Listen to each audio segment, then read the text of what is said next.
We can start, sir. Only once. Yes, I think. Yes. 7 o'clock.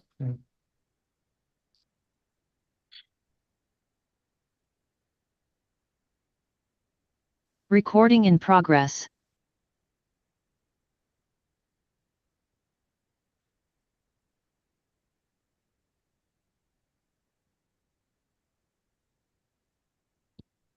One second. Recording.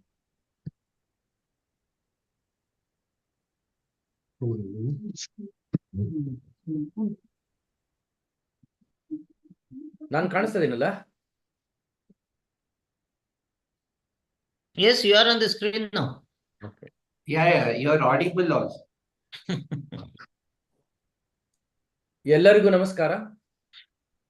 Karnataka ರಾಜ್ಯ ವಕೀಲರ ಪರಿಷತ್ತು ಹಾಗೂ KSBC ಇವರು ನಡೆಸಿಕೊಡುತ್ತಿರುವ ಬೆಳಕು ಉಪನ್ಯಾಸ ಕಾರ್ಯಕ್ರಮಕ್ಕೆ ತಮಗೆಲ್ಲರಿಗೂ ಹೃತ್ಪೂರ್ವಕವಾದಂತಹ ಸ್ವಾಗತ. Today's lecture is dedicated to Sri Dayanand S. Nayak, senior advocate from Karnataka High Court. Sri Dayanand Nayak was born on 4th of January 1931 and he had his schooling in various parts of Karnataka, including Hindu High School Karwar and Bessel Mission Convent School Dharwad. He was awarded the Rabadur Chandravarkar Award for the best student. He completed law from the Government Law College, Bombay in 1957. He was student of late Sri H.M. Shirvai, former Advocate General of Maharashtra. Mr. Nayak enrolled with the Bar Council of Mysore on 7th of February 1958 and started his practice at Karwar on 10th of February 1958. Later on, from 1961 to 1965, he worked along with late Justice Sri G.N. Sabahi. He was appointed as District Government Pleader and Public Prosecutor for North Karnataka District in 1966, which post he continued to hold till 1971. As a public prosecutor, he had the unique distinction of conducting all the sessions cases, and the pendency was nil by the end of his tenure. He was the chairman of the organizing committee on behalf of the Karwar Bar Association, which organized the 3rd Karnataka State Lawyers Conference in December 1983 at Karwar. The function was presided by the then Chief Justice of India, Sri Y.V. Chandrachud, and the then Chief Justice of Karnataka, Sri V.S. Malimat. He was actively practiced before the Karnataka High Court, Bangalore from 1994 to 2010, and later before the circuit benches at Dharwad and Kalaburgi. He also appeared before the Panaji bench of the Bombay High Court. He put in nearly 55 years of practice. His junior colleagues from his office, Justice P.D. Wangankar, was the judge of the Karnataka High Court from October 2013 to April 2016. He has mentored several junior colleagues and associates. Sri Dayanand Nayak passed away on 7/10/2016, and his son, the designated senior advocate, practicing before the Karnataka High Court, both on civil and criminal side. Today, we have in our midst the living legend of the Karnataka High Court, who has spread his knowledge and the light of his envision throughout the country. Bhishma Pitamaha of the Karnataka High Court, Sri B.V.Acharya, senior advocate and former Advocate General. Without much ado, I request Sri B.V.Acharya to take over and give the lecture on today's topic. So over to you, sir. Good evening, everybody. I feel privileged to have been invited by the Karnataka State Bar Academy to deliver this lecture. I am extremely happy because this lecture is in memory of my dear friend, late Sri D.S. Naik, whom I have been knowing for a very long time. Now about Sri D.S. Naik, Mr. Basavaraj has already told us about his achievements. Though he is 2 years younger to me, he was enrolled in 58, whereas I was enrolled as an advocate in Mysore High Court in 1957, 1 year earlier. And it is a coincidence that during the period he was the public prosecutor and government leader of Karwar, I was holding the post of additional PP from 61 to 64 and as district government leader from 1967 to 1971. It is in that capacity that I had come in close contact with him, and I also attended the law conference in Karwar, where Mr. D.S. Naik, in a lighter vein, said that he is jealous of Mr. Acharya because he is the government leader in Mangalore, where large extent of land has been acquired for Mangalore port. Whereas in Karwar, there is no land acquisition case at all. He is a very friendly person, and I actually met him. Mr. Murthy Naik took me to his house, and one day we had a very long time talk about our past. According to me, Mr. D.S. Naik has occupied all the high positions which one could occupy in the state, in the district. Public prosecutor, government leader, president of the bar, so and so. And he was also the commandant of the home guards. So it gives me pleasure to talk, give a lecture in his memory. I thank the Academy for giving me this opportunity. I also thank Mr. Murthy Naik for all his cooperation in this behalf. Now, coming to the topic of the day, role of judiciary in protecting personal liberty. Now, personal liberty is a fundamental right. It is a liberty of, this liberty of an individual is precious and is one of the most cherished fundamental rights enshrined in the Constitution.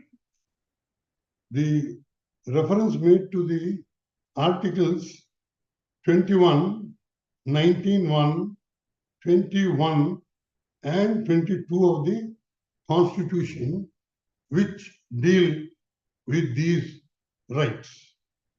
Now, Article 21 says no person shall be deprived of his life or personal liberty except according to law,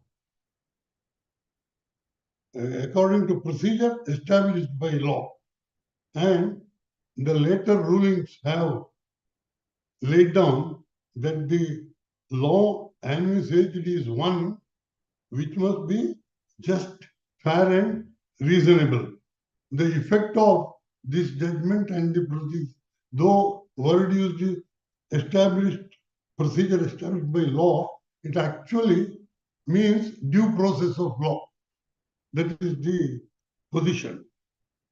Now, it is the duty of all the courts in this country to ensure protection of this fundamental right. In fact, it is considered that Supreme Court is the guardian of the fundamental right. The Supreme Court has recently held, disagreeing with A.K. Gopalan, that the rights granted by each one of these articles should not be considered as separate rights. There may be a case of overlapping, and all the articles in part 3 should be together with as one conjoined fundamental rights. Now, what is the remedy where this liberty is curtailed? If the same is done by a private individual, normal criminal law will take course. That is, a person is wrongfully restrained or he is wrongfully um, confined. These are all penal provisions and you can approach a court of law. But we are concerned with cases of this liberty being taken away by the state and its agencies, and deprivation of this liberty, whether by state or private individual. One important remedy that is available to a citizen is writ of habeas corpus before the High Court. The High Court will see that the person who is wrongfully confined is released. In fact, for a writ of habeas corpus, I am told in England the procedure is, if a habeas corpus petition is filed, the court will suspend all other work and give priority to this case because it involves the liberty of a citizen. Therefore, that is the priority. In our country also, writ of habeas corpus is given priority, and we know many cases where the high courts have granted adequate relief wherever there is illegal detention, whether by the police or a private individual or any other agency of the state. Then there is another procedure by which the liberty is curtailed or done away with by the state. That is the provisions for preventive detention, which is common in our country also. Now, regarding this preventive detention by the state, Article 22 deals with the subject. It puts so many restrictions on having preventive detention law. First, it says it shall not be more than 3 months, and beyond 3 months, it must be confirmed by an advisory board consisting of sitting or retired High Court judges. Then there is a right of making representation for the authorities to revoke the detention. Now, if such a representation is not considered and disposed of immediately, that itself is a good ground to quash the detention order. Similarly, if there is any procedural lapse in the matter of preventive detention, then again the court will be very strict and the detention order will be quashed.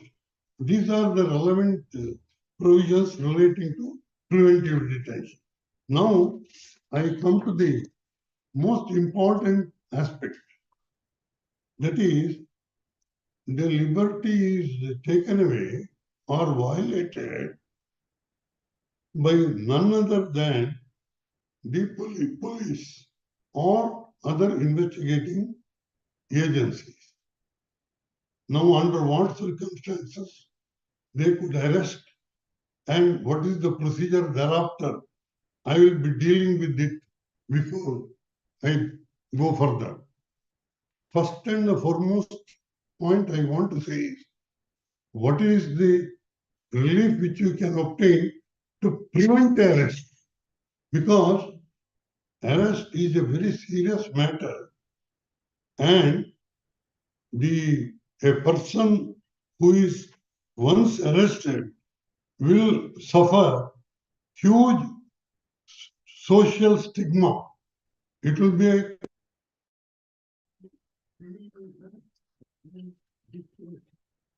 no, right? protection is held to be a fundamental right. And the Supreme Court has, quoting from Bhagavad Gita, has said, Sambhavitasya cha kirti marana dapi kita gati. That is, for a man with honor, ill fame is worse than death. And the Supreme Court has also quoted with reference to Article 21, Joseph Addison, who says, better to die 10,000 times than wound the honor. One will not be prepared to lose the honor. If dignity or honor vanishes, what remains is life. This is the significance of Article 21. Therefore, anybody, if arrested, will suffer all this humiliation. So, what is the provision to prevent a wrongful arrest? Before 1973 Code of Criminal Procedure, there was no provision for anticipatory bail or for a direction that in case of arrest, he will be released immediately on bail without being in the custody of the police or in jail. And there was difference of opinion between various high courts whether such a power can be inferred or not. It is then that in the year 1969, the Law Commission of India proposed in its 41st report that there is need for a clause in the law which will authorize the courts to grant this relief. Now, this section 438 of the Criminal Procedure Code, which is not law after the 1st of July, and now we have the new provision, which is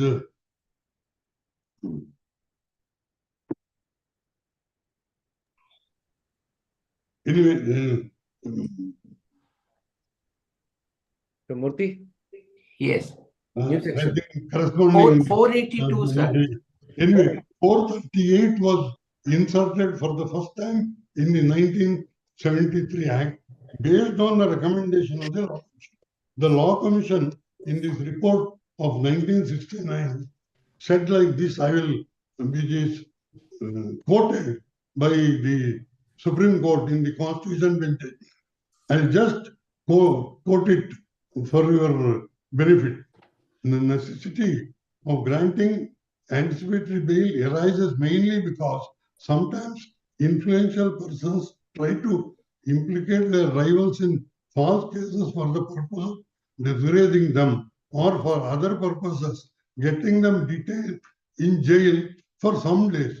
In recent times, now this is very important, with the accentuation of political rivalry, this tendency is showing signs of steady increase. This is what they have said in 1969. Today you will visualize how much increase it has. Influential persons and political rivals misusing the provision for arrest it is for that reason. Therefore, they say, apart from false cases where there are reasonable grounds for holding that a person accused of an offense is not likely to abscond or otherwise misuse his liberty while on bail, there seems to be no justification to require him to first submit to custody, remain in prison for some days, and then apply for bail. We recommend acceptance of this suggestion. We are further of the view that this special power should be only to the High Court and the Session Court. Magistrates are not given this power. Now, pursuant to this, this recommendation was further considered and ultimately Section 438 is there in the statute book. Now, on this question of anticipatory bail, there are two very important judgments of the Supreme Court all through. The first one is the judgment in Gurubaksha Singh Siddha.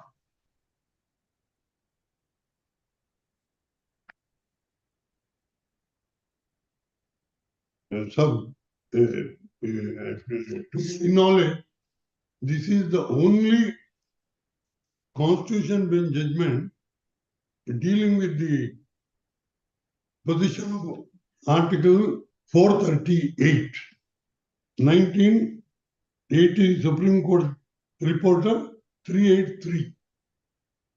And the other judgment is Siddhalinga Maitre, which is popularly known as Maitre case, that is reported in 2011, 1 SCC, page 694. These are the two judgments. This judgment, second judgment, Maitre, is delivered by Justice, author of the judgment is Justice Dalvir Bhandari, who is now the IC. Judge of the International Court of Justice. It is a very illuminating judgment. This Constitution judgment is authored by Justice B.V.Acharya, one of the most illuminating and historic judgment. In that, the Justice Chandrachud says, but the crimes, the criminals and even complainants can occasionally possess extraordinary features. When even flow of life becomes turbid, police can be called upon to inquire into charges arising out of political antagonism. The powerful process of criminal law can then be perverted for achieving extraneous ends. Attendant upon such investigation, when the police are not free agents within their sphere of duty. That is the position today. They are not free agents in many cases. A great amount of inconvenience, harassment, and humiliation that can even take the form of parading respectable persons in handcuffs, apparently on the way to court of justice.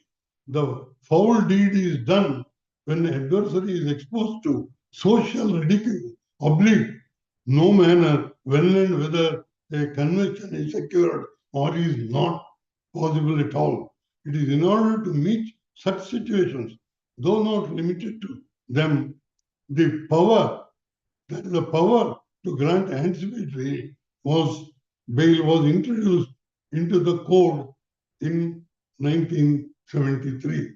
This is the reason, as has been stated by the learned judge.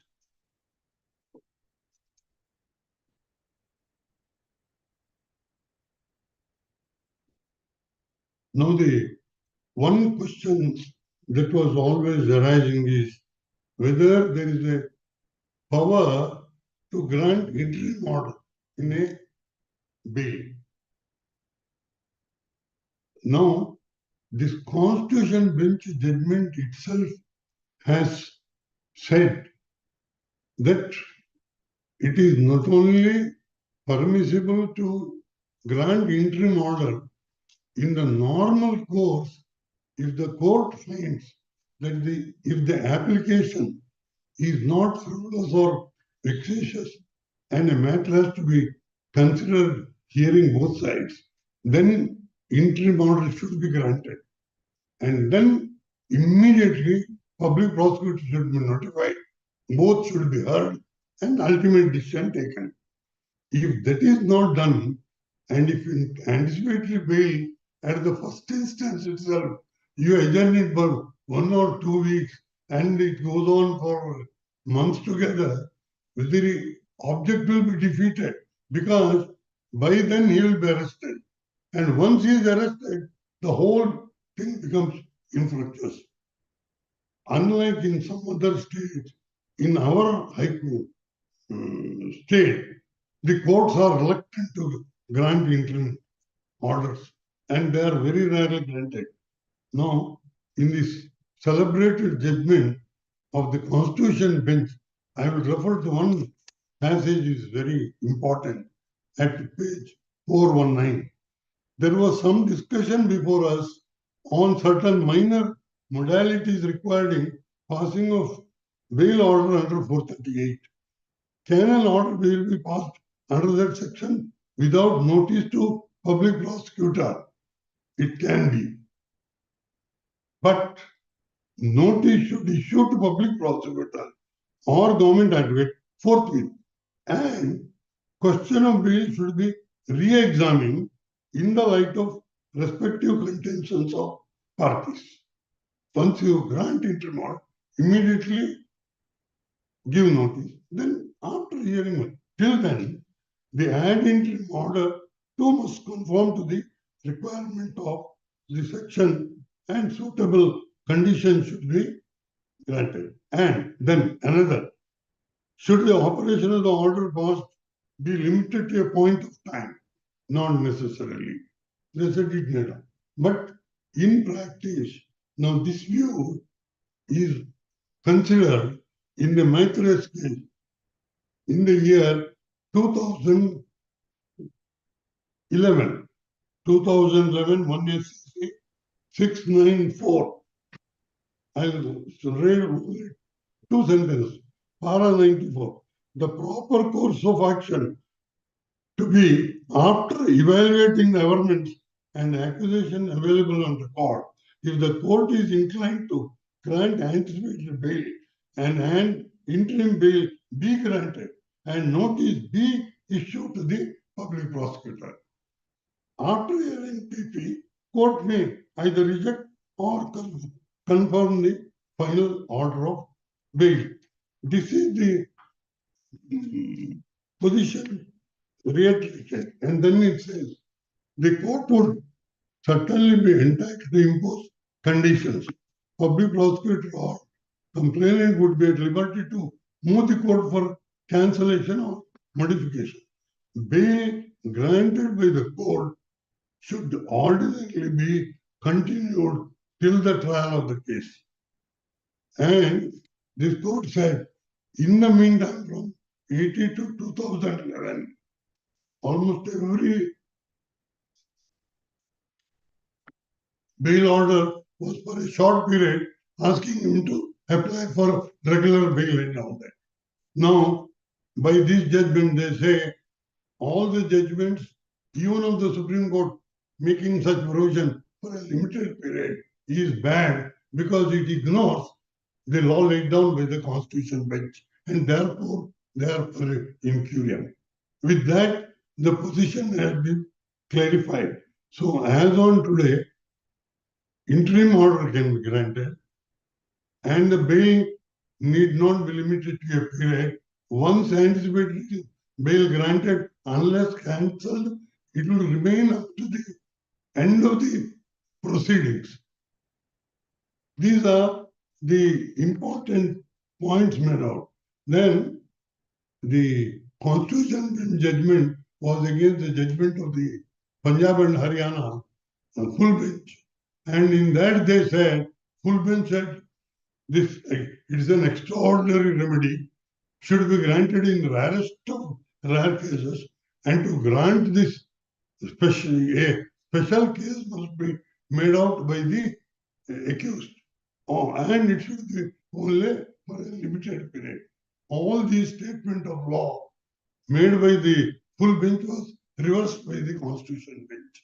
But even now, some people think on these lines that it is to be only for a limited period. It must be in rarest of rare cases and all. In fact, in Maitreya's case, they say there is not much of a difference between bail and anticipatory bail, and in appropriate cases, it must be granted.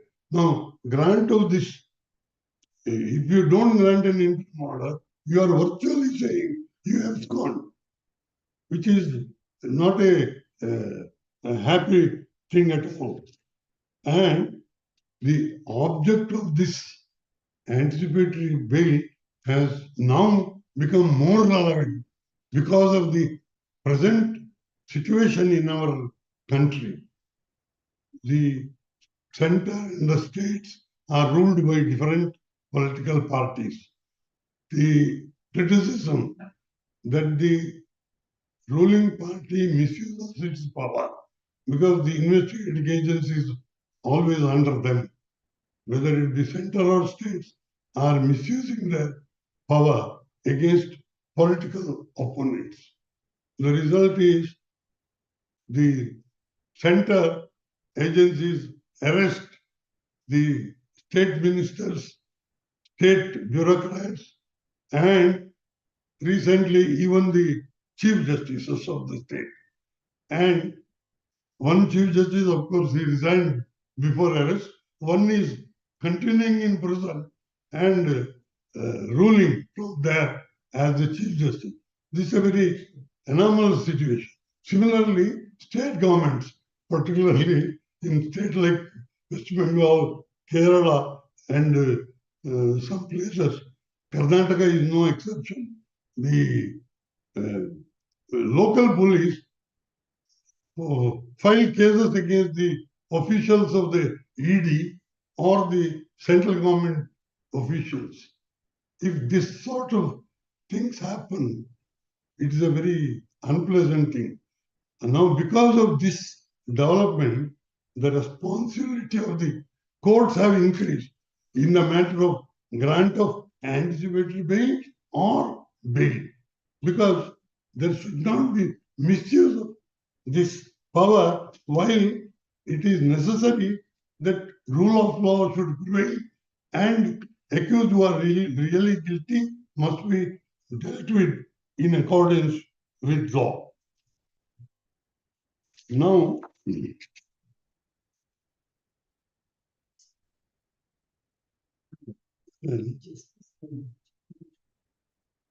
I'm sorry, did I make a mistake? I said the arrest of chief ministers, not chief justice, chief ministers Yes. in Jharkhand and Delhi. That is the situation. I'm sorry if I made a mistake. The days are not too far sometimes. Political vendetta. Now you see, I deal with the question of power of police to arrest.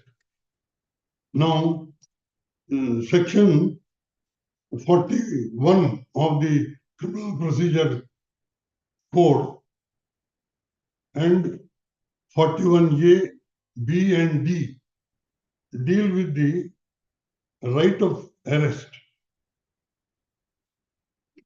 The present section under the BNSS is section 35 to 38. Now the police must have the power to arrest under certain circumstances. Power is necessary, but it should not be misused. Therefore, these provisions, section 41 itself, places a restriction. The condition precedent for arrest must be satisfied. And section 41A was introduced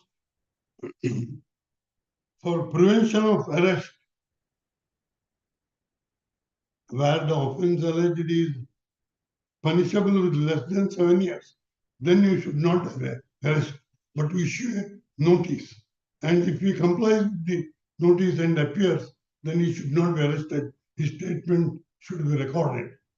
And also 41B and D also place certain restrictions on misuse of the arrest. In addition to these statutory provisions, the Supreme Court had to issue specific guidelines because of the large-scale misuse of this power of arrest. And the case is one very important case of the Supreme Court in this we have is the case of Arnesh Kumar.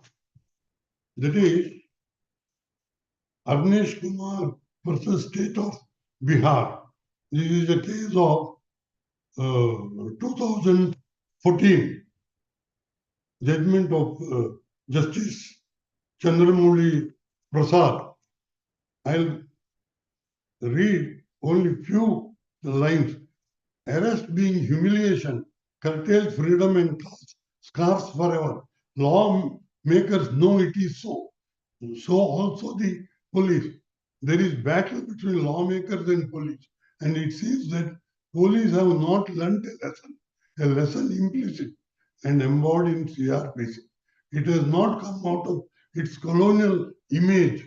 Despite 6 decades of independence, it is largely considered as a tool of harassment operation, surely not considered a friend of the public. Then says, as the arrest curtails freedom, brings humiliation and casts scar forever, we feel differently. We believe that no arrest should be made only because the offense is non-bailable and cognizable and therefore lawful for the police to do so. The existence of power to arrest is one thing. The justification for exercise, it is quite another. The existence of power, apart from power to arrest, police officers must be able to justify reasons for arrest. No arrest can be made in a routine manner on a mere allegation of commission of offense. It would be prudent and wise for police officer that no arrest is made without reasonable satisfaction reached after some investigation as to the genuineness of the.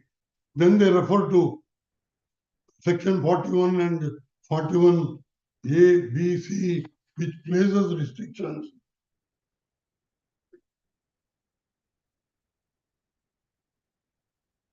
And they lament that in spite of these directions and provisions of law, misuse is continuing.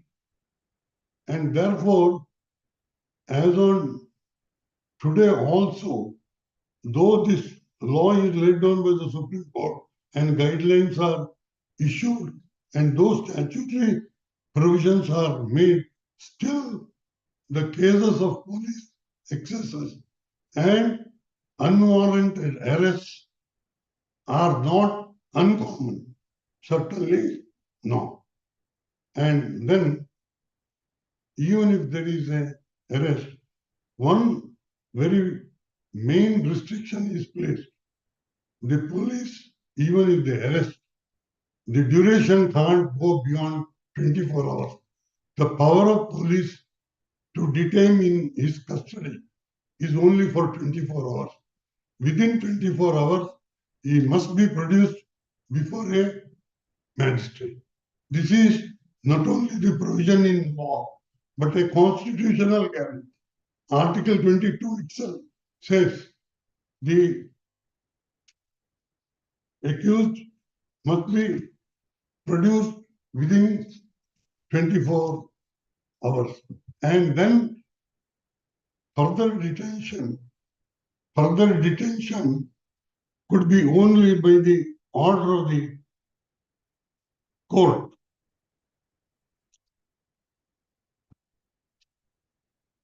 That is sub-article 2 of Article 22. And in this Arnesh case, the Supreme Court lamented that many magistrates, the moment police seek a remand, immediately they give their custody or judicial custody in a routine manner, in a mechanical manner. They say no.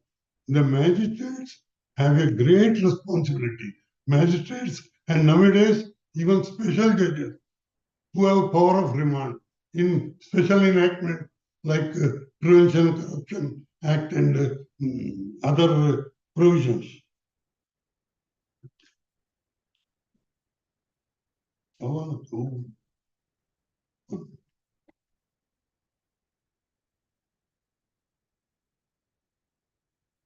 the Supreme Court has said that the magistrates must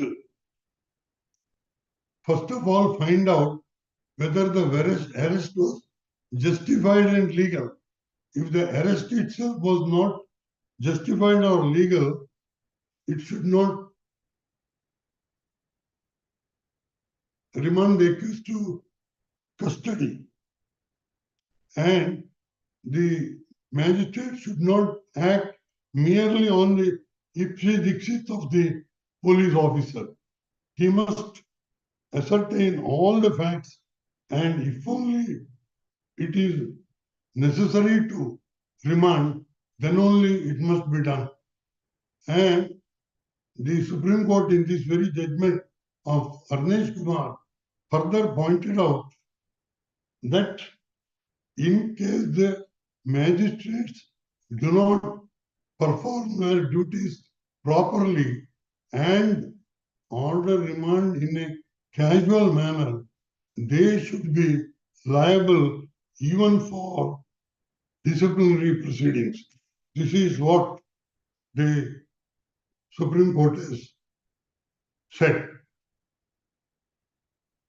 These are this is the, it says, I read that sentence, authorizing detention without recording reasons as aforesaid by the judicial magistrate concerned shall be liable for departmental action by the appropriate High Court. Thus, the function of the magistrate, which is again the safeguard against illegal curtailment of the liberty of a person. Now,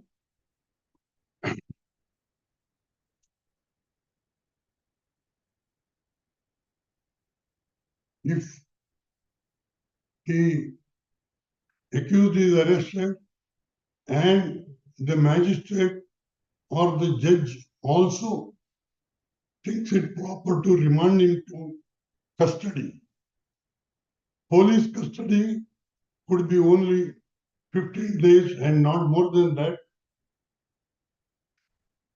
Thereafter, it has to be only judicial custody. If that stage is reached, the next stage is what can you do to get back the liberty which has been taken away. Now, section 437 CRPC, now it is 480 of BNSS, power of the magistrate to grant bail. Now, the magistrate has power to grant bail in all offences except one where the punishment is death or imprisonment for life.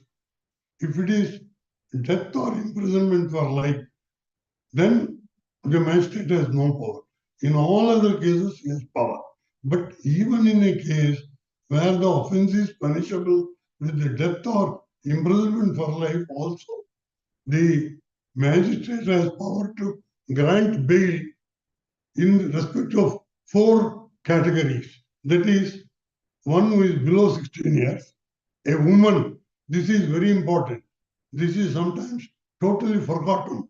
Woman stands on a different category, and magistrate is given the power even if it is a case of murder and punishable with death or imprisonment.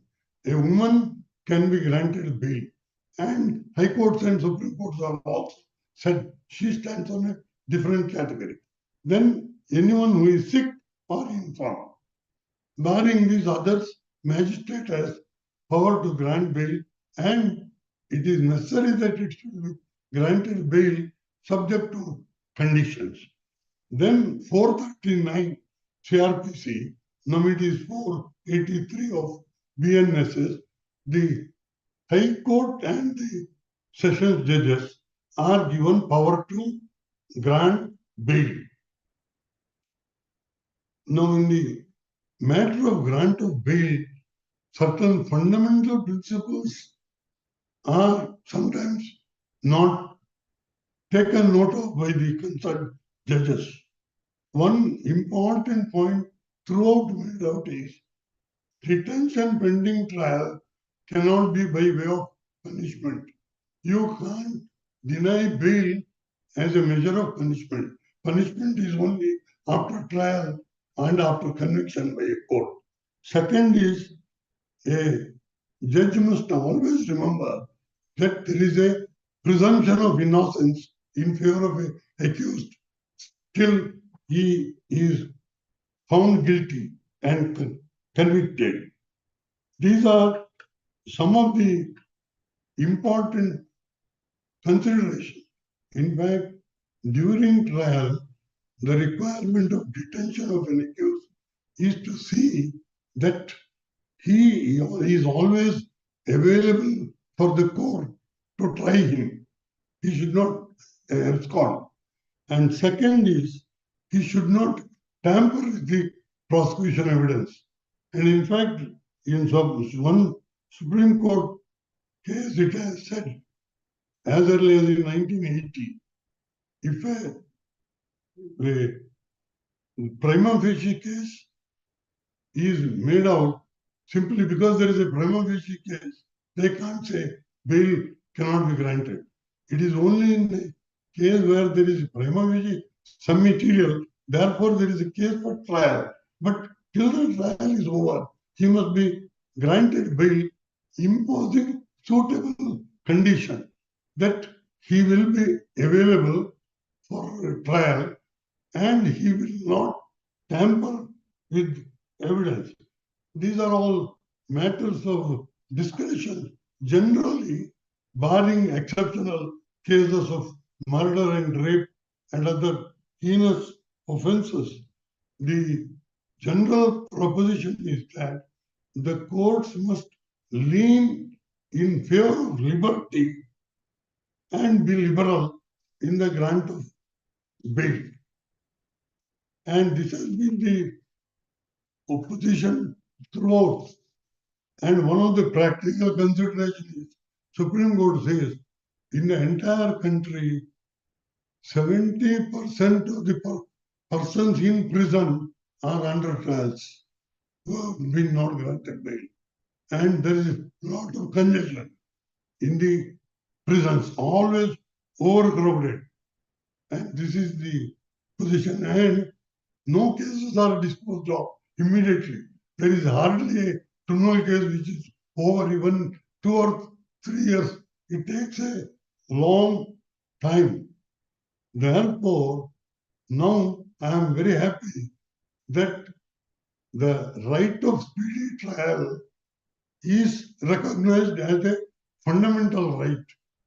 And the certain laws like the EAPA and this PMLA, these are the two enactments where getting bail is very difficult, because the legislature says to grant bail, you must record that he is not guilty. How is it possible? This is totally contrary to the fundamental principles of jurisprudence. And Section 45 of the PMLA, when matter came up before Supreme Court, a bench presided over by Chief Justice Rohit and Nariman struck down that provision. They again reintroduced it with some modifications, but in substance, retaining the same restrictions which make it impossible.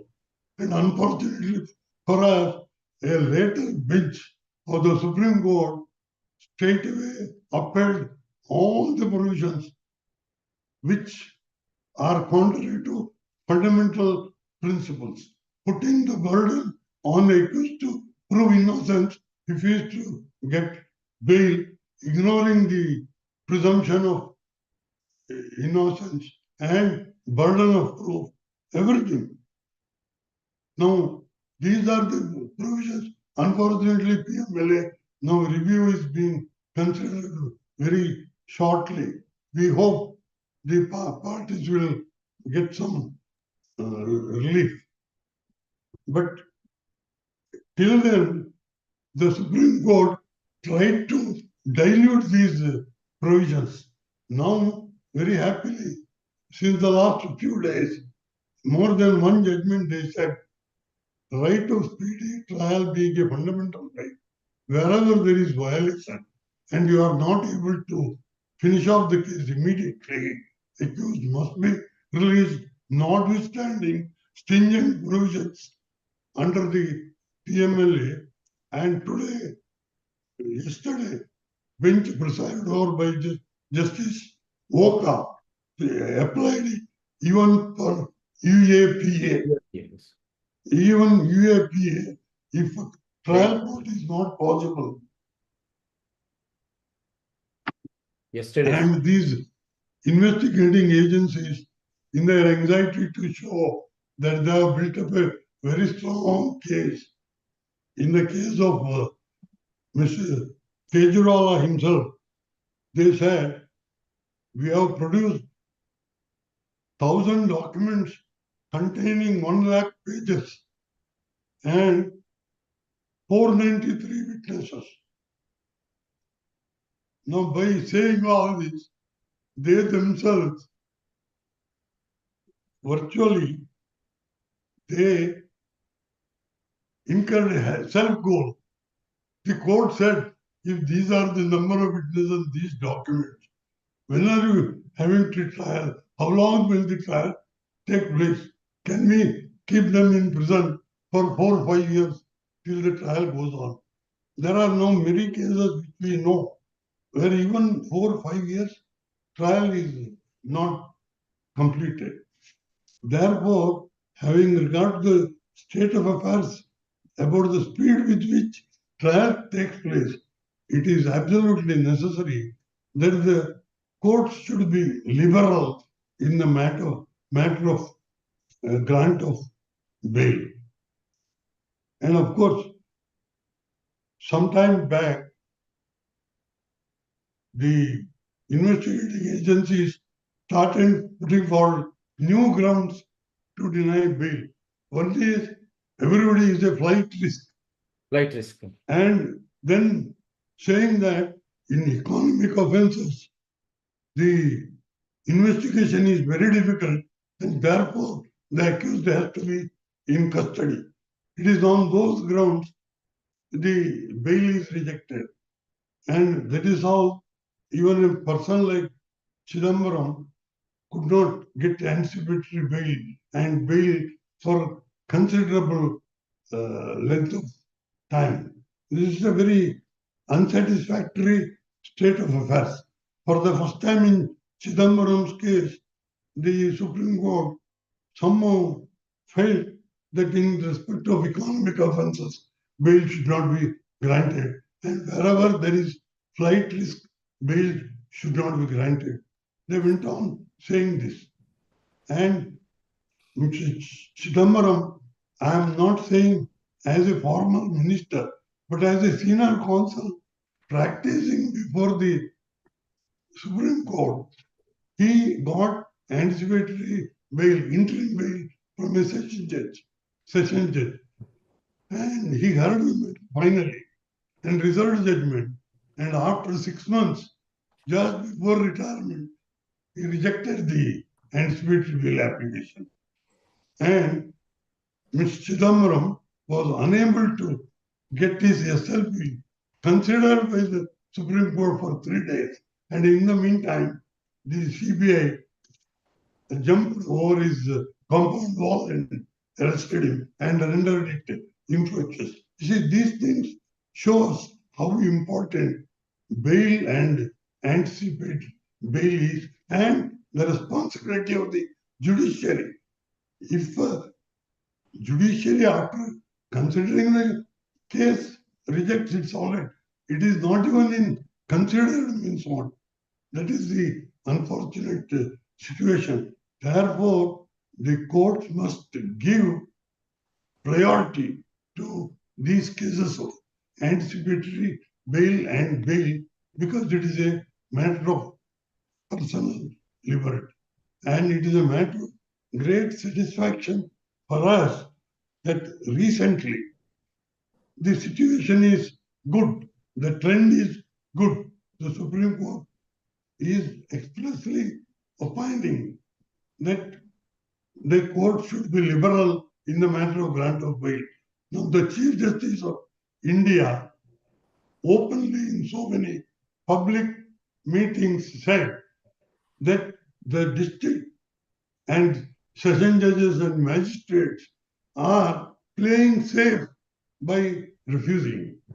Though he has sent this message to the district judiciary and magistrates, in effect, I feel it is a message to the High Court and his brother judges also, because they must also take a clue from this message which has been given by the Chief Justice. And it's a matter of satisfaction that many senior judges of the Supreme Court, including Justice Gawai and Justice Oka, who have been dealing with these matters, have come out openly and have said that the provision for grant of bail should be liberally construed. I hope the message sent by the magistracy, the Supreme Court and the Chief Justice of India will percolate down up to the magistrates, and they will not fail in their duties to grant liberty, the order in favor of personal liberty of a citizen. Yes, Bhartan. Oh,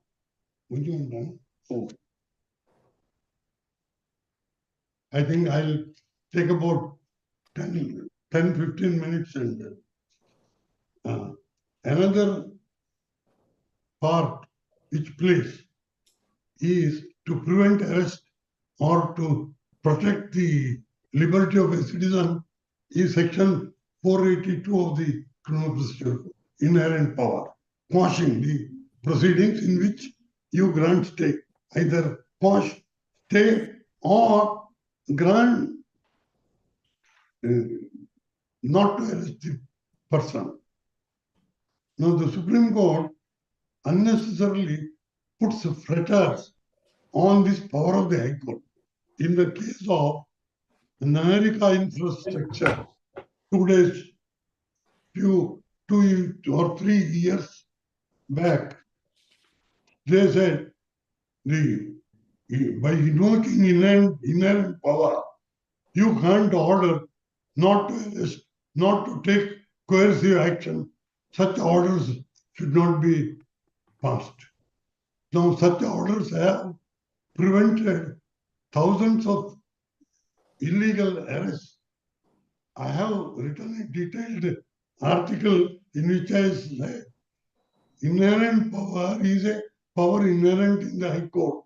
It is not a power conferred by anybody, not even the Constitution. 482 doesn't confer any power. It only says it recognizes the inherent power of the court. Justice Rohington Nariman has clarified it in the Asian surface case. It is an inherent power and you can't curtail it. And according to me, even Supreme Court has no right to curtail that power. And therefore, I feel power under 482 also requires to be exercised properly and liberally so as to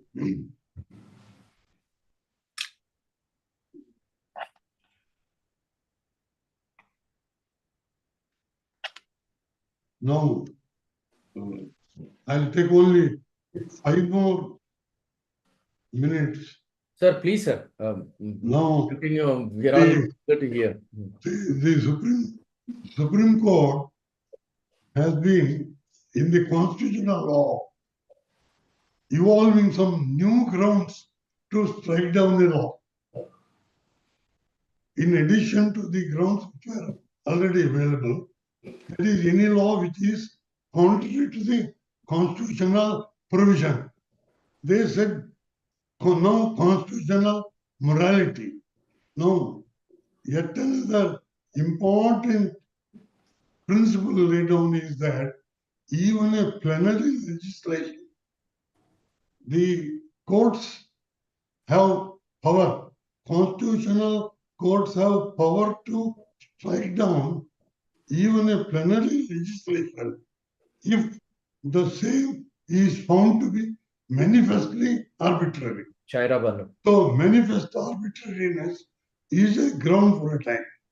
Now my submission is these stringent provisions like section 45 of the PMLA and similar provisions which say bail should not be granted contrary to the fundamental principles of criminal law. Such laws, the constitutional courts must take courage to strike down such laws as unconstitutional because they have the effect of abridging or curtailing the powers, liberty of the citizen. Two other rulings of the Supreme Court which we must welcome is they said in PMLA ground of arrest must be given in writing. That is one good thing. Secondly, one happy thing is they say degree of satisfaction for arrest also must be higher. And another thing which is to be welcomed is the courts have now recognized that apart from claiming bail, you can challenge the validity of arrest itself. In fact, they held that in the case of Hemant Soren, the arrest itself is illegal without satisfaction. So this way, the Supreme Court has been recently invoking new provisions to save and protect the liberties of the personal liberty of the citizen. Thus, I feel I have sufficiently explained how there is heavy responsibility which rests on shoulders of the judiciary, right from the level of the magistrate, session judge, high court, and the Supreme Court to protect the liberty of citizens. I hope the judiciary will continue to perform its constitutional functions effectively to protect our personal liberties. Now, before concluding, my Independence Day greetings to all our listeners. Thank everybody for your patience. Sir, that was a magnificent speech. Just to add, I think yesterday the Supreme Court bench, Justice Abhay and Justice A.G. Mais, in the matter of even unlawful activities prevention act 1961, bail is the rule and rejection is the exception. Fortunately, the subject we have chosen is timely in the sense that just yesterday this the Supreme Court has declared that even in the UAPA cases, bail shall be the rule comparatively. That's one. And the Karnataka High Court, in the matter of that Bhavani Revanda matter, Justice Krishna Dikshit has said that women are the epicenters of family life, and women by their very nature deserve preferential treatment inter alia in matters relating to bail, regular or anticipatory. Recently, Justice Krishna Dikshit. What I'm saying is I'm proud of Karnataka High Court because they are evolving such revolutionary. This one in 2021 itself, that is the judgment dated 16/3/2021 regarding the PMLA. Even before, I think the Supreme Court, Justice Suraj Govindraj said that the PMLA Act objective satisfaction of the investigating stroke arresting officer about guilt of an offence under the Act is mandatory. The same is required to be reduced in writing prior to arrest to be furnished to the arrestee at the time of arrest. This was in 16th of March 2021 itself. So, sir, and recently Justice Vishwajit Shetty in the matter of that murder of Gauri Lankesh. Gauri Lankesh. Yeah, prolonged trial where there is no possibility of seeing the light at the end of the tunnel, then bail has to be granted, and he did grant bail in Gauri Lankesh murder case. And there COCA provisions are invoked. Okay, yes. A very stringent COCA provision has been invoked. Our High Court had, in fact, struck it down, then the Supreme Court later set it aside. In fact, it was just Kunna who struck it down. One aspect which I would like to say is, as I said, woman stands on a different footing, notwithstanding all that. In an ordinary case of kidnapping, where a lady is plugged in as a conspirator and the High Court grants anticipatory bail, is there any justification for a government to approach the Supreme Court with the SLP? And they have got Advocate General and so many additional Advocate Generals, but they engage the President of the Bar Association, Supreme Court, a senior counsel who generally champions cause for liberty, pressing for SLP being admitted. And I am sorry that the Supreme Court also, after repeatedly saying it is not a case for consideration at all, ordered notice. The governments also have a great responsibility to see that unnecessary appeals are not filed, even where bail is granted. As a matter of fact, this is a matter where the Alibaba is caught hold of and 40 thieves are roaming. That's what it. Even the court was surprised. I think last week, the speed in which the charge sheet was filed, 3 volumes of charge sheet consisting of more than 2,000 pages were filed in an astronomical speed. Then what I am saying is, in some cases where political angle is evident, this speed in which the investigating officer and the entire police team proceeds is something really alarming compared to other cases involving heinous crimes. And the playing safe, I must say that it's not confined only to the lower courts. It does apply to High Court, especially in a matter where there is a tendency of public opinion going against the judges and all. Sometimes they too, fall prey to such emotional attacks, possible emotional attacks. And in fact, all said and done, our only hope is judiciary. And judiciary must bear the sole responsibility. And Sir, historically speaking, it was the Supreme Court which failed during the emergency and laid down such a stupid judgment like A.D.M. Jabalpur, which was overruled by his son. A father's judgment of A.D.M. Jabalpur was overruled by his own son in Justice Puttaswamy's case. Now, they were the high courts which upheld the personal liberty across the... Yes, all over, including Karnataka High Court. Similar is the position with regard to Chidambaram's case. I think the bench consisting of Justice Bhanumati and Bopanna, they accepted the contention of the state that economic offences stand on a different footing and flight risk and all that. Notwithstanding the transfers left, right, and center, the high courts which safeguarded the liberty in those days, during the emergency, than the Supreme Court, Yes. Except the silver line of one peculiar situation you may find, Mr. Kejriwal's case,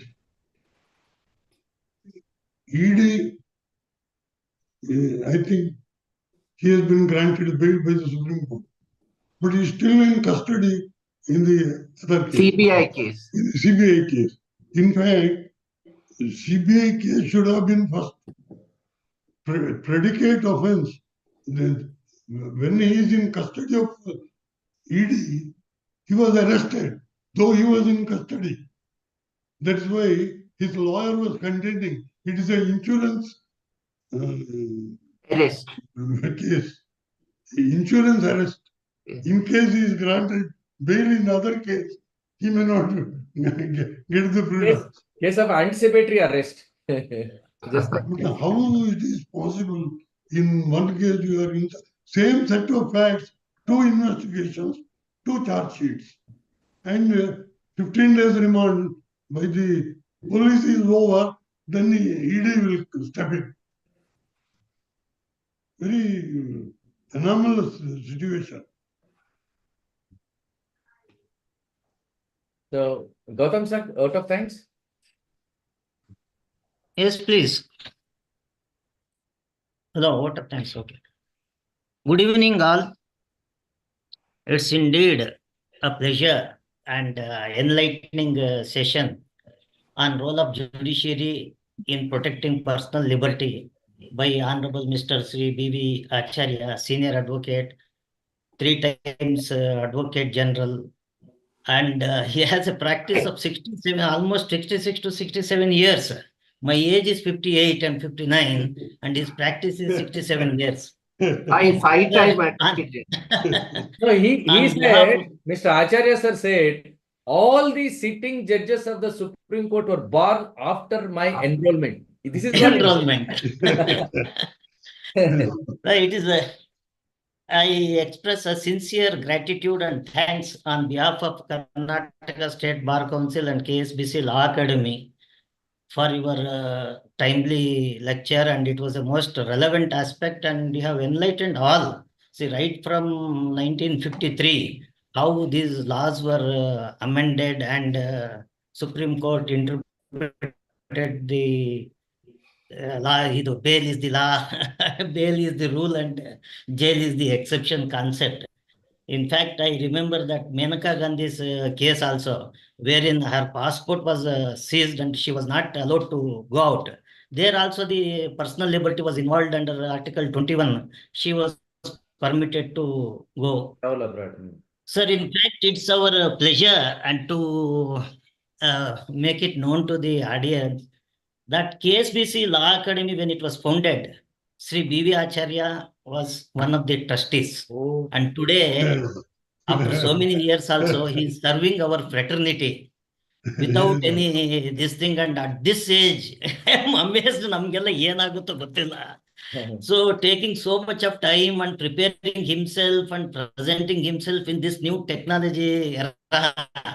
And maybe our ಕಾಲದಲ್ಲಿ ಇದ್ದೇ ಇದ್ದಿಲ್ಲ ಈಗ webinar ಮತ್ತೊಂದು ಮುಗ್ದೊಂದು. Today he is getting prepared himself and he is presenting the lecture online. That itself is commendable. Thank you very much, sir. And I thank one and all the audience, Mr. Basuraj, Mr.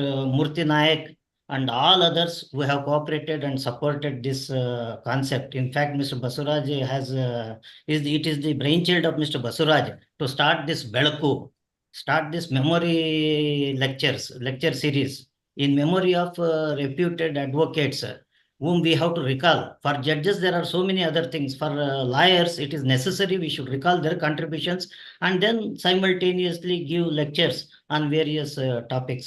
Thank you, one and all. Thank you. Thank you, sir. Thank you.